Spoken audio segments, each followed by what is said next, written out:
बिस्मिल्लाहिर्रहमानिर्रहीम। अस्सलाम वालेकुम। कैसे हैं आप सब लोग? खैरियत से हैं? उम्मीद करता हूँ खैरियत से होंगे और मेरी वीडियो से कुछ ना कुछ सीख रहे होंगे और सीख के आगे बढ़ने की कोशिश कर रहे होंगे। हम इस चैनल पे वीडियोस लेके आते हैं इंपोर्ट एंड एक्सपोर्ट की ज़्यादातर हम वीडियोस बना रहे हैं क्योंकि हमारा मिशन यही है पाकिस्तान की एक्सपोर्ट को इंक्रीज़ करना है, तो एक्सपोर्ट पर हम ज़्यादा फोकस कर रहे हैं। इंपोर्ट की वीडियोस भी बनाएंगे, लोगों को बहुत ज़्यादा इश्यूज़ आ रहे हैं, ड्यूटीज़ में आ रहे हैं और बाकी चीज़ों में आ रहे हैं। इंशाल्लाह वन बाय वन इसको हम कवर करेंगे। अभी तो इंशाल्लाह स्टार्ट है, अभी तो बहुत से ऐसी चीज़ें हैं जो आप लोगों को पता होनी चाहिए। हमने इस चैनल पे एक्सपोर्ट के हवाले से बहुत सी ऐसी चीज़ें डिस्कस कर चुके हैं जो ग्राउंड रियलिटी पे हैं, ठीक है, कि जो कि आपको कोई पेड कोर्सेज़ में भी नहीं देता, जो 2-2 लाख रुपया, 1.5 लाख रुपया, इवन 50,000 रुपया भी लेते हैं ना, वो भी नहीं बताते, ठीक है। तो आज की वीडियो में मेरे पास काफ़ी ज़्यादा कमेंट आते हैं, सर यूके का आपने बता दिया कि यूके में हम कैसे मैंगो एक्सपोर्ट कर सकते हैं, तो थोड़ा सा हमें गाइड करें कि हम यूएसए में, यूनाइटेड स्टेट्स ऑफ अमेरिका में भी मैंगो एक्सपोर्ट करना चाहते हैं, लेकिन हमें समझ नहीं आ रही हम कैसे शुरू करें, क्योंकि हमारा काम बिल्कुल नया है और हमें मैंगो एक्सपोर्ट करने हैं, हमारे अपने बाग हैं, तो हमें मैंगो एक्सपोर्ट करना है। तो आप हमें गाइड करेंगे तो हम इंशाअल्लाह ताला उसको एक्सपोर्ट की तरफ जाएंगे। तो सबसे पहले आपको ये पता होना चाहिए कि हमारे जो मैंगो है वो कितना जो है यूएसए में जाता है। हमारा यहाँ पे अल्हम्दुलिल्लाह काफ़ी ज़्यादा मैंगो एक्सपोर्ट होता है यूएसए में। अच्छा, यूएसए में सबसे ज़्यादा मैंगो हमारा किस स्टेट में यहाँ से ऑपरेट होता है, जाता है? तो वो जाता है टेक्सास में। टेक्सास में हमारा जो काफ़ी ज़्यादा मैंगो है, मतलब ओवरऑल अगर देखें जो यूनाइटेड स्टेट्स की स्टेट्स हैं उसमें सबसे ज़्यादा जो हमारा मैंगो है टेक्सास में जाता है। तो जब टेक्सास में जाता है तो वहाँ पे, अच्छा अब वहाँ की जो है, सबसे पहले आपको थोड़ा सा वहाँ पे बता दूँ, वहाँ पे जाके जो है ना इसकी जब भी वो जब पोर्ट पे एयरपोर्ट पे उतरता है उसके बाद जो भी इंपोर्टर है वहाँ पे वो रेडिएशन प्रोसेस करवाता है। प्रोसेस करवाने के बाद क्यों प्रोसेस करवाता है, वो उसकी वहाँ की रिक्वायरमेंट है।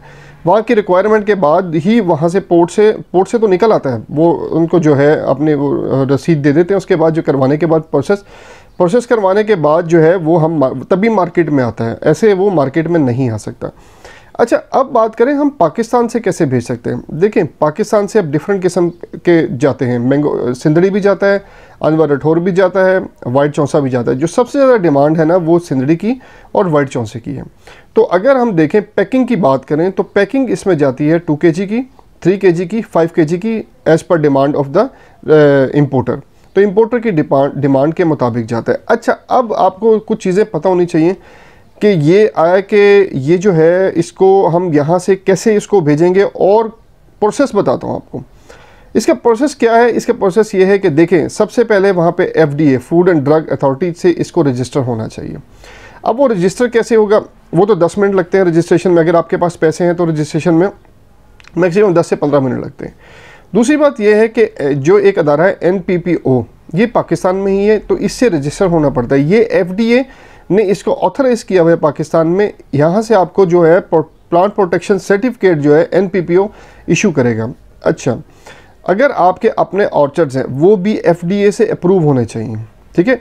FDA से अप्रूव होंगे तभी आपका मैंगो अमेरिका में जा सकता है। या आप ऐसा कर सकते हैं, जिसके जो बाग हैं वो FDA से अप्रूव हैं तो वो आपको अगर माल देता है तो तब भी आप अमेरिका भेज सकते हो, वो प्रॉब्लम नहीं है। लेकिन वो आपको देगा ही नहीं, क्योंकि FDA का लाइसेंस जो है ना थोड़ा सा एक्सपेंसिव है, हर बंदा अफोर्ड भी नहीं कर सकता, ना लेता है। तो वो अगर लाइसेंस आपके पास है तो उससे कोई इशू नहीं है, आप उनसे लेके, ठीक है, जिनके पास है, अगर वो आपको देते हैं तो उनसे लेके आप एक्सपोर्ट कर सकते हो। और यहाँ पे NPPO का सर्टिफिकेट भी लगता है। अच्छा, यहाँ पे बहुत सी क्यूरीज आ रही हैं। अब अमेरिका के लिए भी हॉट वाटर ट्रीटमेंट रिक्वायर्ड है, ठीक है।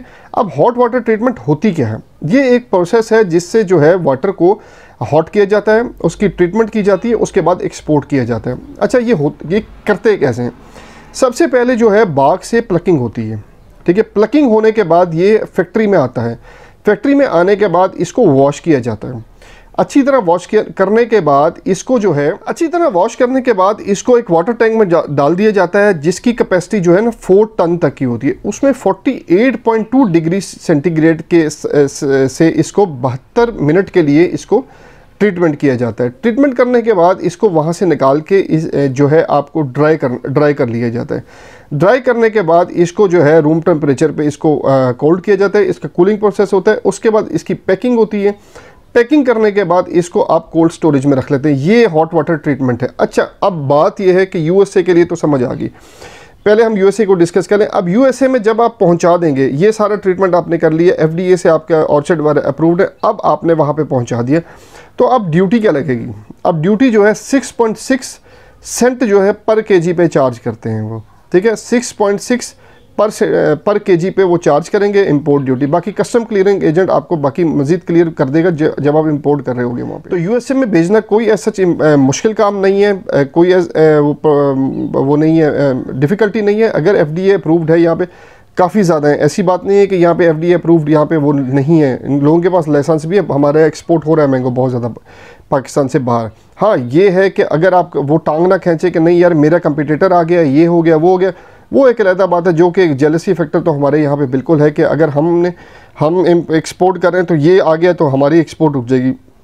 हालांकि ऐसा नहीं है, जितना रिस्क रब ने दिया है उतना ही आपको मिलना है, एक दाना भी उससे बढ़ के आप नहीं ले सकते हो। अच्छा, अब बात करें कि डिफरेंट कंट्रीज़ में डिफरेंट तरह के हॉट वाटर ट्रीटमेंट की रिक्वायरमेंट होती है। देखें, अब ऑस्ट्रेलिया के लिए अलहदा हॉट वाटर ट्रीटमेंट, यहाँ पे प्लांट्स जो है ना रजिस्टर्ड हैं, ठीक है। इसी तरह जापान के लिए यहाँ पे रजिस्टर्ड है, इसी तरह और कंट्रीज़ के लिए भी प्लांट्स यहाँ पे रजिस्टर्ड हैं, ठीक है। बाकी रिक्वायरमेंट सिर्फ जिसकी हॉट वाटर ट्रीटमेंट रिक्वायरमेंट है, तो हम किसी भी हॉट वाटर के जो फैक्ट्री है उसके पास जाएंगे, वो हमें कर देगा। मुल्तान में है हमारी, कराची में हमारी फैक्ट्रीज़ हैं, ठीक है, जो हॉट वाटर ट्रीटमेंट करती हैं। ऐसा नहीं है, इन सारे एरियाज़ में ईज़िली हो जाता है। अब जापान के लिए जो है ना, एक रूमी है, अगर आपने नाम सुना होगा, तो रूमी जो है वो हॉट वाटर ट्रीटमेंट करती है। वो सिर्फ जापान से रजिस्टर्ड वो है प्लांट है, वहाँ का जो है सिर्फ आप जो है जापान में एक्सपोर्ट कर सकते हैं। उनसे अगर आपने ट्रीटमेंट कराई होगी तो वो आपको सर्टिफिकेट देंगे, सर्टिफिकेट लेके आप जापान इजीली एक्सपोर्ट कर सकते हो। लेकिन फिर वही आ गया जेलसी फैक्टर होगा, तो वो भी आपको फैक्ट्री वाले भी आपको प्रोसेस करके नहीं देंगे कि हमारा कंपटीटर आ जाएगा। हाँ, ऑल दो कि उन्हें ऐसा किसी को करना नहीं चाहिए, लेकिन ये एक फैक्ट है जो आपको बताना, मेरा ख्याल आपको पता भी होना चाहिए और बताना भी चाहिए कि बस यहाँ पे एक थोड़ा सा जो है ना हमारा ये एक ड्रॉबैक है जो हम एक दूसरे की टांग खींचते हैं। खैर, अब ऑस्ट्रेलिया के लिए अलहदा है, इसी तरह काफ़ी कंट्रीज़ के लिए अलहदा यहाँ पे उन्होंने ऑथराइज़ किए हुए प्लांट के, इसी प्लांट से जो है हमारा जो है मैंगो ट्रीटमेंट होके आएगा। अच्छा, एक और ट्रीटमेंट होती है VST, ठीक है। उसमें ये होता है, वो हॉट ट्रीटमेंट होती है, वेपर ट्रीटमेंट होती है। उसमें ये होता है कि आप प्रोसेस सेम है, उसमें भी आप जो है प्लकिंग करते हो, प्लकिंग करके आप प्रोसेस में डालते हो, उसको वॉश करते हो ताकि जो उसकी ह्यूमिडिटी, वो जो है अपना सारे जो गंद वगैरह ऊपर से साफ़ हो जाए, जो ऊपर डस्ट वगैरह होती है वो क्लीन हो जाए। उसके बाद उसको वाटर में डाला जाता है, बिल्कुल साफ़ हो जाता है। साफ़ करने के बाद उसका कूलिंग प्रोसेस है, उसके बाद ड्राई किया जाता है। उसको ड्राई करने के बाद उसको एक पैलेट बना के उसको एक जो है एक रूम होता है टेम्परेचर, जिसमें आपको उसको स्टेलाइज वगैरह करना होता है, उसके अंदर भेज देते हैं। उसके बाद उसको स्टेलाइज होने के बाद वो बाहर आता है, उसके बाद उसकी पैकिंग होती है, उसके बाद वो बाहर चला जाता है। तो ये भी एक ट्रीटमेंट है जो पाकिस्तान में होता है। तो हमें जो है, हमें पता होना चाहिए, जब हम मैंगो एक्सपोर्ट कर रहे हैं और मैंगो की बात करते हैं तो हमें उसके बारे में सारी इन्फॉर्मेशन होनी चाहिए। कौन कौन सी ट्रीटमेंट पाकिस्तान में होती है, कौन कौन सी नहीं होती, हम किस किस कंट्री में एक्सपोर्ट कर सकते हैं, किस किस कंट्रीज़ में एक्सपोर्ट नहीं कर सकते।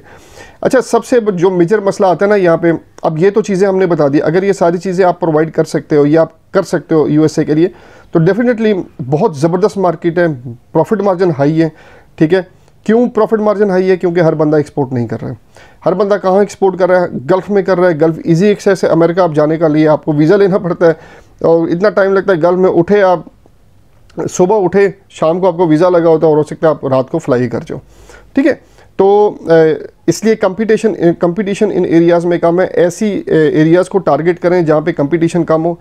जहाँ पे कंपटीशन कम होगा ऑब्वियसली वहाँ पे आपको प्रॉफिट मार्जिन हाई मिलेगा। अब यहाँ पे बायर्स की बात करते हैं कि बायर्स आपको कैसे मिलेंगे। देखें, पाकिस्तानी कम्युनिटी तो माशाल्लाह बहुत ज़्यादा है वहाँ पे, हर सिटी में पाई जाती है, हर उनके जो है स्टेट में पाई जाती है। तो आप पाकिस्तानी कम्युनिटी को टारगेट कर सकते हैं। अगर उसको टारगेट इजीली अपने, कोई तो रिलेटिव होगा, नहीं होगा रिलेटिव, किसी दोस्त का कोई अमेरिका में होगा, उसका नहीं हो, किसी दोस्त का होगा, तो आप उसको टारगेट कर सकते हैं कि जी हमें वहाँ पर इम्पोर्टर ढूंढ के दे दो, ठीक है। वो नहीं है तो पाकिस्तानी एम्बेसी तो बैठी है यूएसए में, आप उसको ईमेल करें। ईमेल करने के बाद देखें रिप्लाई आ ही जाता है। हमारे पाकिस्तान में जो बहुत ज़्यादा मुझे क्वेश्चन आते हैं, सर ईमेल करते हैं हम, उनका रिप्लाई नहीं आता। देखें, वो भी हमारी तरह के पाकिस्तानी हैं, हम उनसे उतनी एक्सपेक्ट कर सकते हैं जितनी हमें करनी चाहिए, ठीक है।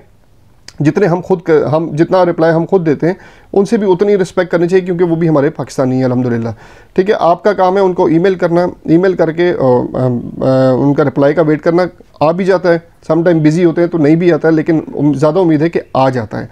तो वो एक पॉसिबिलिटी है कि बायर्स ढूंढने के लिए आपको कम्युनिटी, पाकिस्तानी कम्युनिटी, और ये जो है बाकी देखिए, अब बहुत पॉपुलर आपका जो मैंगो है ना, वो इंडियन कम्युनिटी में भी बहुत ज़्यादा महंगा है। अगर आपके कोई दोस्त इंडियन कम्युनिटी के में भी है तो आप उनसे भी कांटेक्ट कर सकते हैं, वो भी आपकी हेल्प करेंगे। बाकी आपको देखें, बायर तो अगर वो भी ढूंढ देते हैं तो आपको स्किल होना चाहिए कि बायर से कम्युनिकेशन कैसे करनी है। कम्युनिकेशन एक स्किल है, तो ये आपको उम्मीद है ये आ गया तो आप लोग कभी मार नहीं खाएंगे। और जो क्वेश्चन आता है ना, हमें बायर नहीं मिल रहे, तो वो उससे आप लोग जान छूट जाएगी। चलें, उम्मीद करता हूँ आपको आज की वीडियो पसंद आई होगी। मेरा मिशन पाकिस्तान की एक्सपोर्ट को इंक्रीज़ करना है, इसमें मेरा साथ दीजिएगा। मेरे वीडियो को लाइक, सब्सक्राइब और शेयर ज़रूर कीजिएगा, ताकि आने वाले इंपोर्टर्स एक्सपोर्टर्स भी इससे कुछ फ़ायदा उठा सकें। अगली वीडियो तक के लिए अल्लाह हाफ़िज़।